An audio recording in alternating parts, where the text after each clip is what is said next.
بسم اللہ الرحمن الرحیم۔ السلام علیکم ورحمۃ اللہ وبرکاتہ۔ عزیز طلباء، آپ کیسے ہیں؟ خیریت سے ہیں؟ اللہ آپ کو اپنے حفظ و امان میں رکھے اور اللہ آپ کو دنیا آخرت کی کامیابیاں عطا فرمائے۔ عزیز طلباء، کل ہم نے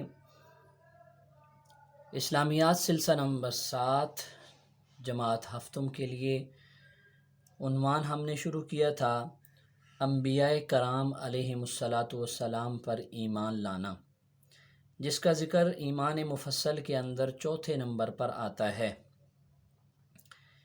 اس سے متعلق عملی کتاب صفحہ نمبر 15 پر آپ کو کام کرنے کے لیے دیا گیا تھا۔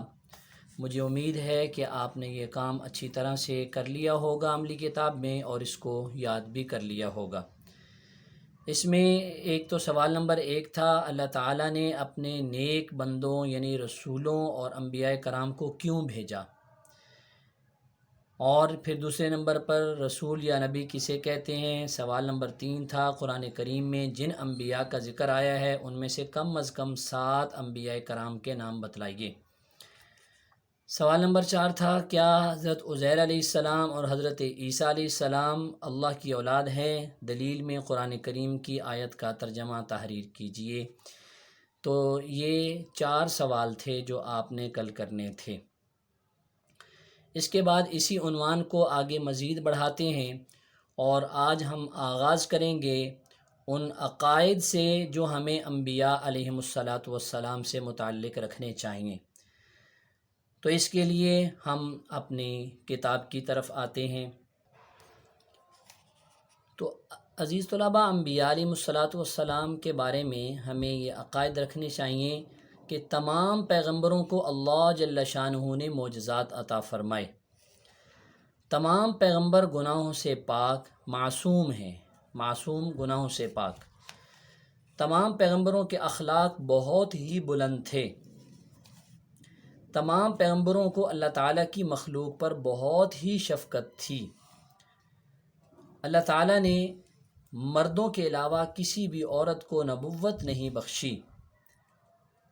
تو یہ عقائد ہمیں انبیاء علیہم الصلاۃ والسلام کے بارے میں ہمیں رکھنے چاہیے کہ تمام کو اللہ نے معجزات عطا فرمائے، اور پھر تمام پیغمبر جو ہے وہ معصوم ہیں، گناہوں سے پاک ہیں، ان سے گناہ نہیں ہو سکتا، اخلاق بڑے عمدہ ہیں سب کے، اور تمام پیغمبروں کو اللہ کی تمام مخلوقات پر بہت زیادہ شفقت تھی۔ انسانیت کے بارے میں تو انبیاء علیہم الصلاۃ والسلام نرم مزاج تھے ہی صحیح، لیکن اللہ کی دوسری مخلوقات کے بارے میں بھی انبیاء علیہم الصلاۃ والسلام بہت ہی شفیق تھے۔ آپ نے کئی ایسے واقعات جو ہے وہ نبی پاک صلی اللہ علیہ وسلم کے بھی سنے ہوں گے کہ آپ صلی اللہ علیہ وسلم کے پاس اونٹ شکایت لے کر آیا، اور اسی طرح اللہ کے نبی صلی اللہ علیہ وسلم نے ایک ہرن کی ضمانت لے کر یہودی سے اس کو چھڑوایا۔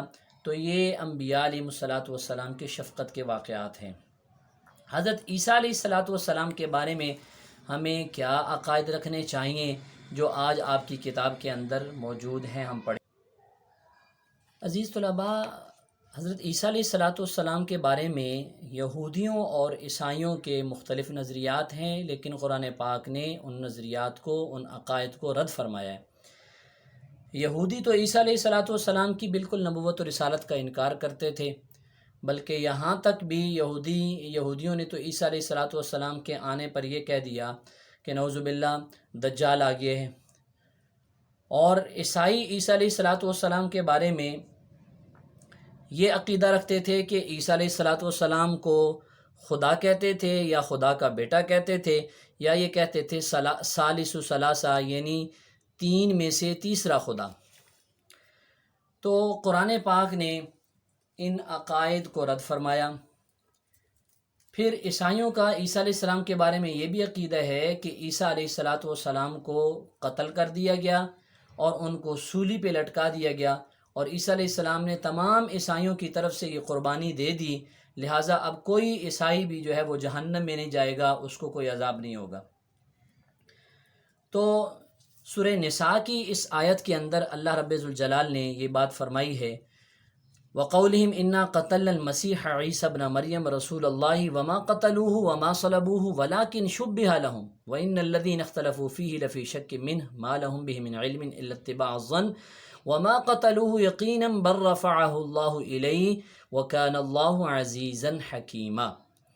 ترجمہ اس کا دیکھیے، اور یہ کہنے کہ بسبب کہ ہم نے مریم کے بیٹے عیسیٰ کو جو خدا کے پیغمبر کہلاتے تھے قتل کر دیا، خدا نے ان کو ملعون کر دیا، اور انہوں نے عیسیٰ علیہ السلام کو قتل نہیں کیا اور نہ ہی انہیں سولی پر چڑھایا،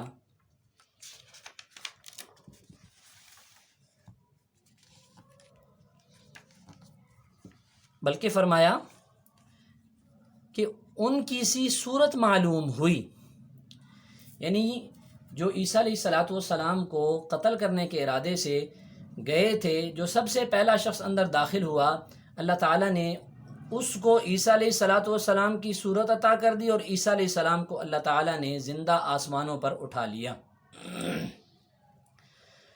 تو اس لیے فرمایا وَلَكِنْ شُبِّهَ لَهُمْ کہ ان کی سی صورت معلوم ہوئی، اور لوگ ان کے بارے میں اختلاف کرتے ہیں اور ان کے حال سے شک میں پڑے ہوئے ہیں، اور پیروی زن کے سوا ان کو اس کا مطلق نہیں ہے، علم نہیں ہے، ان کا مطلق اس کا مطلق علم نہیں، اور انہوں نے عیسیٰ علیہ السلام کو یقیناً قتل نہیں کیا، بلکہ خدا نے ان کو اپنی طرف اٹھا لیا، اور خدا غالب حکمت والا ہے۔ تو اس لیے تردید فرما دی کہ عیسیٰ علیہ السلام کو قتل نہیں کیا گیا، عیسیٰ علیہ السلام کو سولی پہ نہیں چڑھایا گیا، بلکہ معاملہ ان پر مشتبہ ہو گیا، اور اللہ نے بر رفع اللہ علیہ عیسیٰ علیہ السلام کو اپنے پاس بلا لیا، اٹھا لیا۔ پھر عیسیٰ علیہ السلام قیامت سے پہلے اللہ تعالیٰ عیسیٰ علیہ السلام کو دنیا میں دوبارہ اتاریں گے، اور عیسیٰ علیہ السلام حضرت محمد مصطفیٰ صلی اللہ علیہ وسلم کے دین پر لوگوں کو چلائیں گے۔ عیسیٰ علیہ السلام اللہ کے نبی بن کر نہیں، بلکہ حضور صلی اللہ علیہ وسلم کے امتی بن کر آئیں گے۔ پیغمبروں میں آپس میں ایک دوسرے کے درجے چھوٹے بڑے ہیں، مگر ہمیں تمام پیغمبروں کی تعظیم اور ان پر ایمان لانا فرض ہے۔ جیسے کل بھی میں نے آپ کو بتایا تھا تلک الرسل فضلنا بعضهم علی بعض، اللہ پاک کیا فرماتے ہیں کہ ہم نے بعض رسولوں کو بعض پر فضیلت عطا فرمائی ہے۔ تو اس لیے تمام انبیاء و رسول پر ایمان لانا اور ان کو سچا ماننا یہ سب کے لیے ضروری ہے، باقی ان کے درجات ان میں فرق ہے۔ اللہ تعالیٰ نے تمام پیغمبروں کے حالات بیان نہیں فرمائے ہیں، بعضوں کے بیان فرمائے ہیں اور بعضوں کے بیان نہیں فرمائے۔ یہ بھی قرآن مجید میں اللہ پاک نے ارشاد فرمایا ہے وَرُسُلًا قَدْ قَصَّصْنَاهُمْ عَلَيْكَ وَرُسُلًا لَمْ نَقْصُصْهُمْ عَلَيْكَ۔ حضرت عیسیٰ علیہ السلام کے علاوہ تمام پیغمبر اپنی عمر پوری فرما کر وفات پا گئے۔ عیسیٰ علیہ السلام کو اللہ نے زندہ آسمانوں پر اٹھا لیا، اور دوبارہ عیسیٰ علیہ السلام جو ہے وہ دنیا میں تشریف لائیں گے، اور تقریباً 40 سال کا عرصہ عیسیٰ علیہ السلام گزاریں گے، پھر شادی بھی ہوگی، پھر عیسیٰ علیہ السلام کا انتقال ہوگا، اور عیسیٰ علیہ السلام کو روضہ رسول صلی اللہ علیہ وسلم کے اندر دفن کیا جائے گا، اور خوب امن امان ہوگا عیسیٰ علیہ السلام کے دور میں۔ نبیوں کی صحیح تعداد اللہ تعالیٰ ہی کو معلوم ہے، اس لیے ہمیں اس طرح ایمان رکھنا چاہیے کہ اللہ تعالیٰ نے جتنے نبی اور رسول بھیجے ہیں ہم ان سب کو برحق مانتے ہیں۔ تو بیٹا یہ آج کا ہمارا کام مکمل ہوا۔ عملی کتاب کے اندر جو کام ہمیں آج کرنا ہے یہ میں آپ کو بتا دیتا ہوں۔ کچھ کام آپ نے کل کر لیا تھا، آج ہم کام کریں گے صفحہ نمبر 16 پر۔ صفحہ نمبر 16 پر سوال نمبر 5 ہے، حضرت عیسیٰ علیہ السلام کے متعلق ہمیں کیا عقیدہ رکھنا چاہیے؟ قرآنی آیت کا ترجمہ لکھیں۔ تو عیسیٰ علیہ السلام کے متعلق جو ہمارا عقیدہ ہے، آپ نے آیت جو ہے وہ پیچھے پڑھ لی ہے، جس کے اندر عیسیٰ علیہ السلام کے بارے میں عقیدہ بتایا گیا۔ وقولہم انا قتلنا المسیح عیسی ابن مریم رسول اللہ وما قتلوہ وما صلبوہ۔ سوال نمبر 6 ہے، انبیاء کرام کی مکمل تعداد کا علم کس کو ہے؟ یہ آپ نے ابھی پڑھا کہ انبیاء کرام کی مکمل تعداد کا علم صرف اللہ کی ذات کو ہے، اس کے علاوہ کسی کو نہیں ہے۔ انبیاء کرام کے متعلق جو عقائد رکھنے چاہیے ان میں سے کم از کم 5 عقائد بتلائیے۔ یہاں 5 عقیدے جو ہے وہ بتلانے ہیں کہ انبیاء علیہ الصلاۃ والسلام کو اللہ نے معجزات عطا فرمائے، پھر تمام انبیاء معصوم ہیں۔ اس طرح سے یہ 5 عقائد آپ نے یہاں لکھنے ہیں، اور اس کو اچھی طرح سے بیٹا آپ نے یاد کر لینا ہے۔ اللہ آپ کا حامی و ناصر ہو۔ السلام علیکم ورحمۃ اللہ وبرکاتہ۔